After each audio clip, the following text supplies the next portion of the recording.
Hi, welcome back to the breadboard. In the first video of this two parts, we looked at the STG8XX series of 32-bit mini PLCs from Barth Elektronik, and in this one we're going to look more about how to set up the Arduino IDE and run one of the first standard kind of intro programs, the Blink sketch, to see if it all works and how easy it is to do it. So let's get on with it. Okay, so here we are on the Barth Elektronik GmbH website. They actually have set up a special one for this series of mini PLCs. So scrolling down a little bit, this is a typical configuration that you might do with these, where you have an STG800, maybe an STG810 or an 820, communicating with each other via a CAN bus. You could have the CAN touch display on there. Programmer optionally added in the IRDA communications, and you've got the TTL232, which you could even use effectively to set up an RS485 connection for some remote device or something like that if you wanted to. So what we need to do is actually look at how we're going to program this with the Arduino support, because that's what this video is all about. So if we go to products and software, what we'll find here is the three different types of software that you can use to program these STG800 series mini PLCs with. So you've got the Micon L, and you can download it, the Kyle, which is the C programming environment by Microvision, and you have the Arduino. So let's go in to learn more on Arduino. Okay, so you need the programmer, ST-Link V2. You need the cable, and of course you need one of the mini PLCs. And if we go down here, right, so here's the download. We'll open that up, and here we go. Download Arduino software if you don't already have it. All the Arduino packages for the Barth STG8XX are hosted on GitHub, so you can have a look at them if you want to. I won't do that right now. So you go in, so you launch the Arduino. Once you have the Arduino IDE installed, start it up. Now the version I'm using is the latest one, 1.8.3. What you'll find is if you go into Tools, Boards, and Board Manager, you'll see all the boards that are currently loaded. Now there's a few extra ones that I've loaded in here as well, but I don't have, as you can see, I don't have the Barth ones in here at the moment. So, and if I type in Barth, it won't find them either, because I don't have a link to where all of these drivers are. Now if you look in the PDF technical help guide for getting running, you'll see that there is a URL here that you need to add into your settings file for the Arduino IDE. So just copy that. If you go to File, File Preferences, and down here where it says Additional Board Manager URLs, we'll just open that up, and I'm going to put this first, and you just drop that link in there, say OK, and OK again.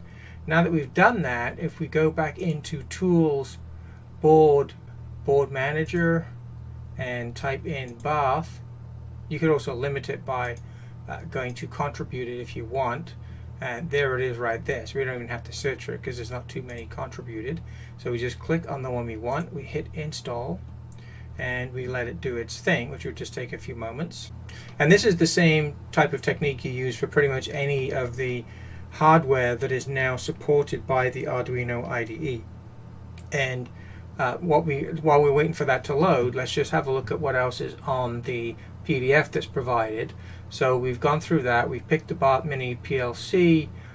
We have a number of projects that are available for download as well from Barth, and here are the links here. They're all on GitHub. Now I've already downloaded these and put them into some folders in anticipation, but you just have to download these. You can just click the link, it'll bring down the INO file, and then you just save it into your folder for your Arduino sketches. There is an additional Arduino INO file here for an STG850. Now I don't have one of these physically yet, but what this one is, I believe, is very much the same as the 800, 810, 820, but with a lot more I/O. The 800, 810, and 820 have 10 I/O. I think the 850 has 20 I/O pins. As soon as I have some more information on that, I will let you guys know. Anyway, so if we go down here, we can look at the functionality. Yes, there is 20 I/O pins. Here's an actual picture of the I/O. So you've got 10 inputs and 10 outputs. Then you have the TTL232 as well. Okay, there's the board manager. That's finished its job, so we just close that. I've got the Blink sketch loaded here. This is completely untouched from the Arduino default install. Now let's go see if we got our board now that we want. So it's probably going to be somewhere down the bottom. Let's just scroll down here. There we go, Barth. Let me pick that.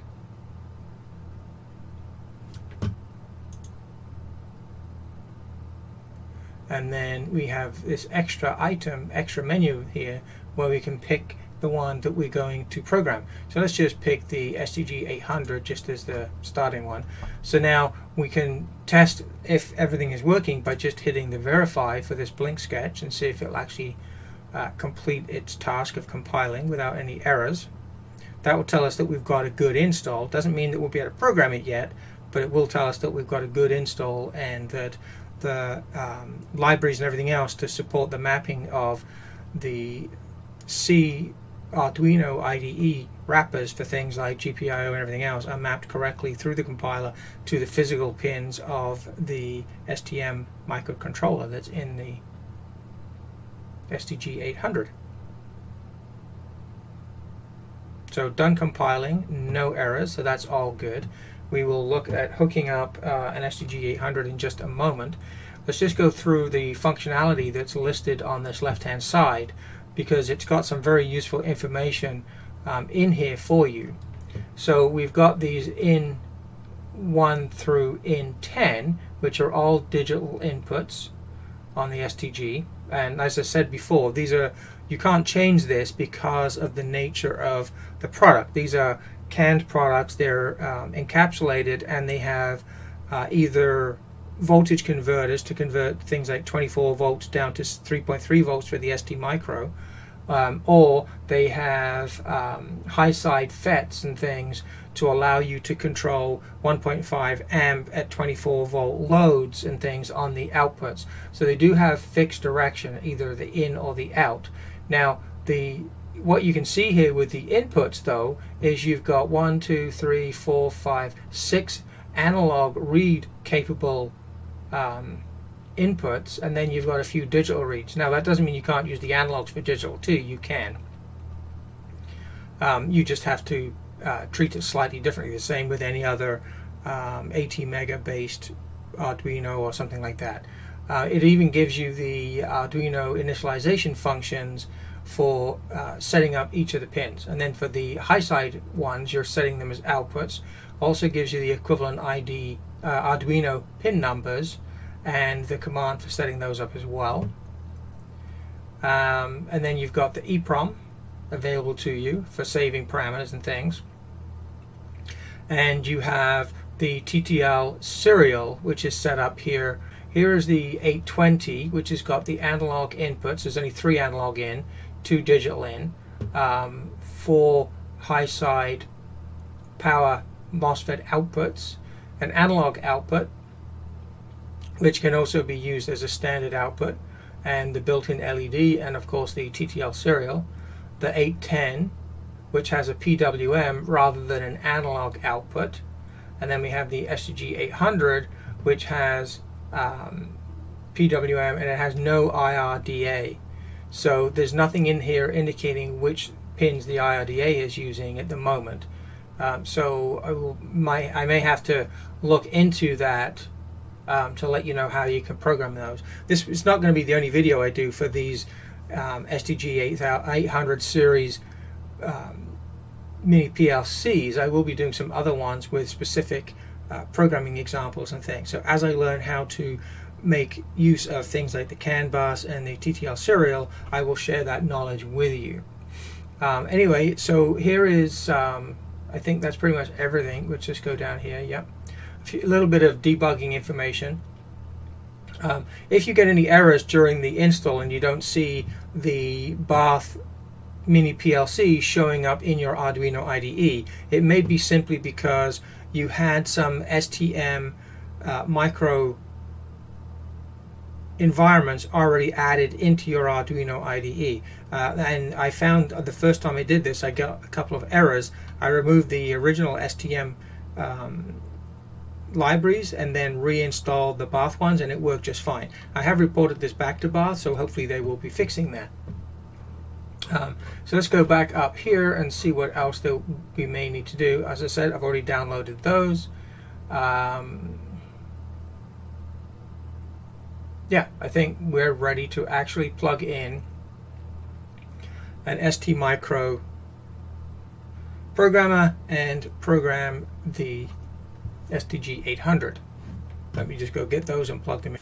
So one thing you may need to do before you can actually get started with programming is download the ST-Link driver. So if it doesn't recognize the programmer right away, you can go to www.st.com/English/development tools/ST-Link v2.html, or just type in ST-Link v2 driver and it will take you to here anyway. And we just click on Get Software, accept the license agreement, and download. Oh, need some information here. Guess we have to go get an email too, which is a pain in the ass, but okay, because I just signed up for that because I'm doing this on a different computer. Okay, as soon as you click on the link from the email, it automatically downloads, so let's just open that up. And there it is. So I guess we need to expand it into a folder and run setup.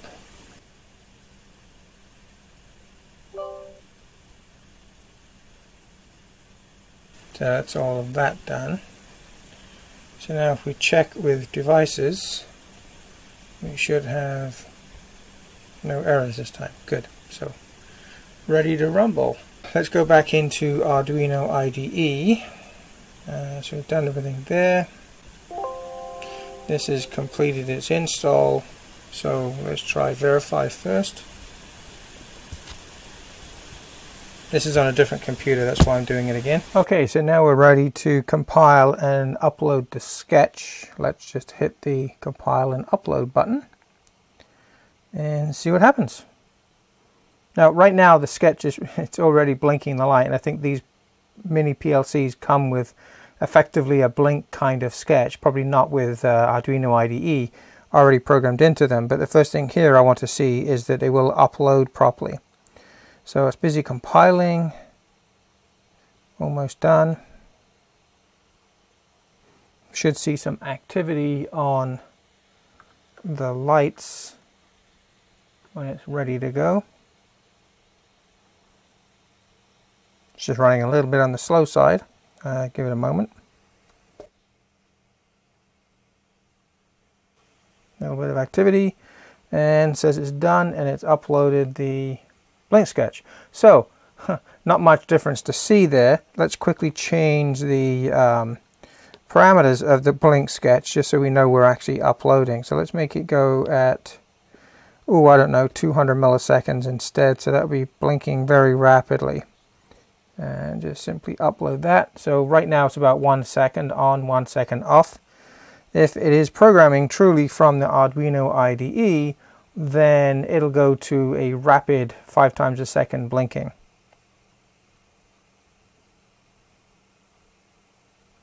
Uploaded, and there you go. Well, 200 milliseconds on, 200 milliseconds off, so that's you know, much faster anyway. So there we go. We verified that we can actually program this from an Arduino IDE. Now the one I'm using here was 1.6.12. The one I used on my main computer before was the very latest 1.8.3. So you can see quite a wide range of Arduino IDEs will fully and happily support this.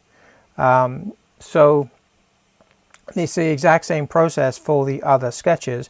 I will do a separate video that shows some more advanced features using the I/O and various other things, CAN bus and stuff like that.